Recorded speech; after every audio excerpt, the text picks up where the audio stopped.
નમસ્કાર મિત્રો, કેમ છો બધા? મજામાં દેશો. પાવર ઓફ મેથ્સ યુટ્યુબ ચેનલમાં આપનું હાર્દિક સ્વાગત છે.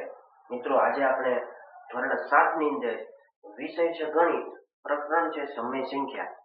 એમાં આપણે આજે સ્વાધ્યાય 8.1 ની અંદર છઠ્ઠો અને 7મા નંબરનો દાખલો જોઈશું. આ દાખલા છે એ પણ પરીક્ષામાં પૂછાય તેવા છે, 2 માર્કમાં પૂછાઈ શકે. તો આપણે જોઈએ, નીચે આપેલી જોડીમાંથી કઈ જોડી સમાન સમય સંખ્યાનું નિરૂપણ કરે છે? સમાન સમય સંખ્યા એટલે શું? દેખાવ અલગ હોય પણ વાસ્તવિકમાં હોય છે કેવી? સરખી સંખ્યા. તો ખબર કેમ પડે છે કે નહીં? તો એના માટે આ જે સંખ્યા છે એના તમારે છેદ ઉડાડવાના. જો જવાબ બેનો સરખો આવી જતો હોય તો એ સંખ્યાને સમાન સમય સંખ્યા કહેવાય. કઈ નહીં, ખાલી છેદ ઉડાડવાનું છે. તો પહેલી રકમ -7/21 અને 3/9. આ રકમ જોઈને લખી. હવે ત્યાં છેદ ઉડતા હોય તો ઉડાડી. જો 7 ના ઘડિયામાં 21 આવે છે, 7 તેરી 21 લખવાના ત્યાં નીચે, 3 તેરી 9. બરોબર. વધ્યું શું? અહીંયા માઇનસ છે. માઇનસ આ જે 3 છે એ ક્યાં છે? છેદમાં. તો જવાબ આવ્યો 1/3. અને આનો જવાબ છે 1/3. શું આ બંને જવાબ સરખા છે? મેં કીધું સરખા જ છે.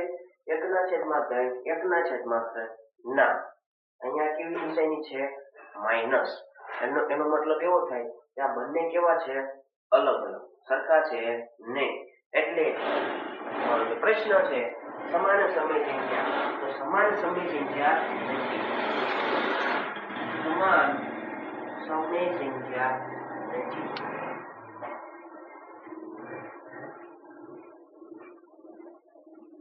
ચલો, ત્યાર પછી બીજા નંબરનો દાખલો જોઈએ. -16/20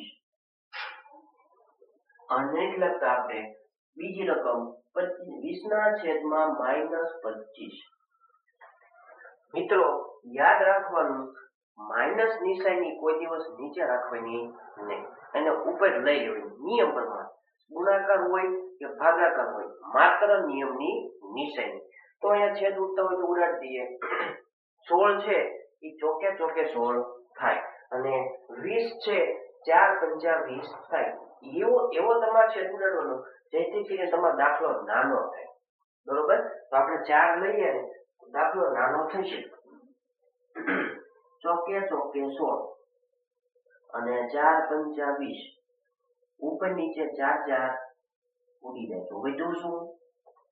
માઇનસ નિશાની ભૂલી નથી જવાની, પાછું તમારે જવાબ નહીં મળે. તો માઇનસ ઉપર વધ્યા 4, નીચે વધ્યા 5. સેમ આના માટે પણ છેદ ઉડાડીએ. 5 × 20 અને 5 × 25. ઉપર નીચે 5 ઉડી ગયા. હવે માઇનસ નિશાની છે એને આપણે અંશમાં લેવાની છે. તો જવાબ આવ્યો -4/5. શું આ બંને જવાબ સરખા છે? હા, બંને જવાબ સરખા છે. એનો મતલબ આ સંખ્યા છે એને સમાન સમય સંખ્યા કહેવાય. દેખાવ કેવો બેનો? અલગ અલગ, હકીકતમાં બંને સરખી છે.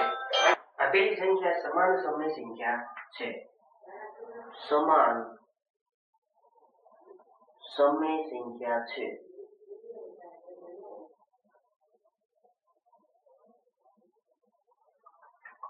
ત્યાર પછી બીજો દાખલો જોઈએ.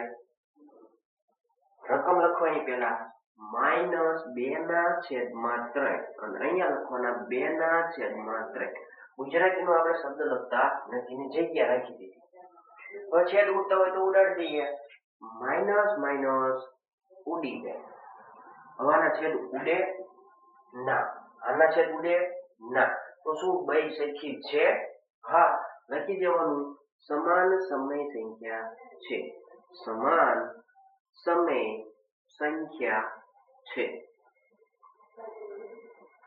ત્યાર પછી ત્રીજો દાખલો. પેલા રકમ લખવાની -3/5 -12/50 3/5 એના છેદ ઉડે ન ઉડે 12 વાળાના ઉડાડીએ આ 6 દુ 12 ને 25 દુ 50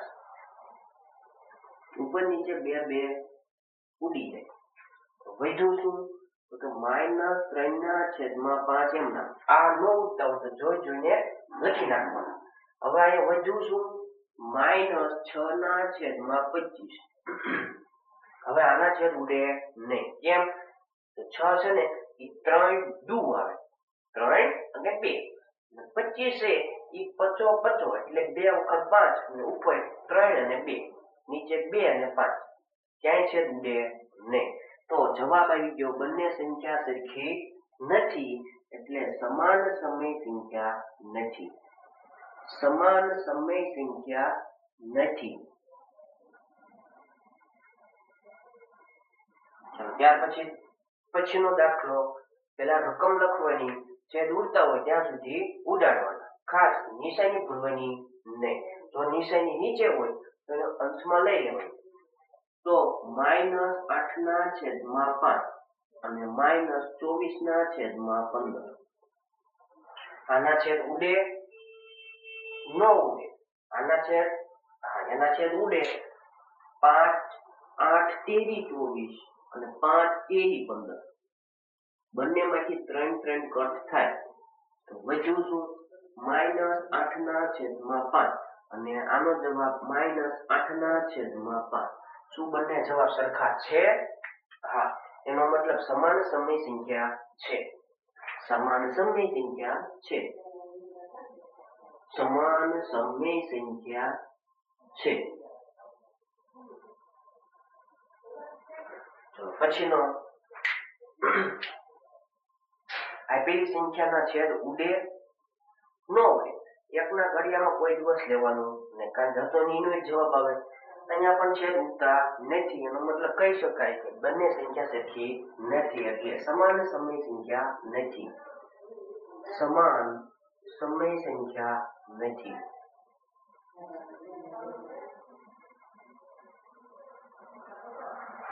ત્યાર પછીનો દાખલો એમ જેવો જ છે -5/9 હવે માઇનસ નિશાની નીચે નહીં રાખવાની અને અંશમાં લઈ લો તો -5/9 શું બંને સંખ્યાના છેદ ઉડે ન ઉડે એનો મતલબ કહી શકાય કે બંને સંખ્યા કેવી છે સમાન છે સમાન સમય સંખ્યા છે સમાન સમય સંખ્યા છે બરોબર સહેલામાં સહેલું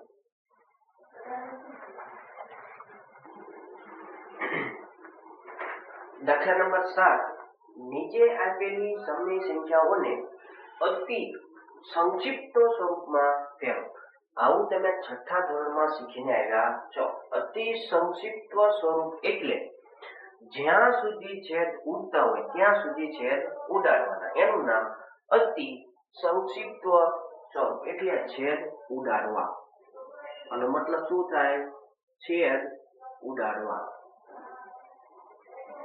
ઉડાડવા રેડી ચલો જોઈએ -8/6 4 દુ 8 અને 3 દુ 6 બેમાંથી 2 ઉડી ગયા વધ્યું શું -4/3 શું આના છેદ ઉડે ન ઉડે એટલે આ એનો જવાબ બીજો દાખલો 25/45 25 કોના ઘડિયામાં આવે હા 25 45 કોના ઘડિયામાં આવે ઘણા બધાના પણ આમાંથી આવતું એવું લેવાનું તો 9×5 = 45 ઉપર નીચે 5 ઉડી જાય તો જવાબ આવ્યો 5/9 આ 5/9 એના છેદ ઉડે નહીં ગમે સંખ્યામાંથી જો એક સંખ્યા અવિભાજ્ય સંખ્યા હોય તો છેદ ઉડે નહીં પછીનો દાખલો -44 ના છેદમાં 72. એવો ઘડિયો પકડવાનો જેથી કરીને તમારો દાખલો નાનો થાય. તો 44 છે એ 11 ચોક 44 થાય. 22 દુ પણ થાય તો 22 દુ લઈએ તો દાખલો મોટો થઈ જાય. 72 છે એ 18 ચોક 72 થાય. ઉપર નીચે 4 4 ઉડી જાય. બધા શું -11 છેદમાં 18. આના છેદનું એક નહીં. પછીનો દાખલો -8 ના છેદમાં 10. 4 દુ 8, 2 પંચા. ઉપર નીચે 2 ઉડી જાય તો વધ્યું શું -4 ના છેદમાં 5.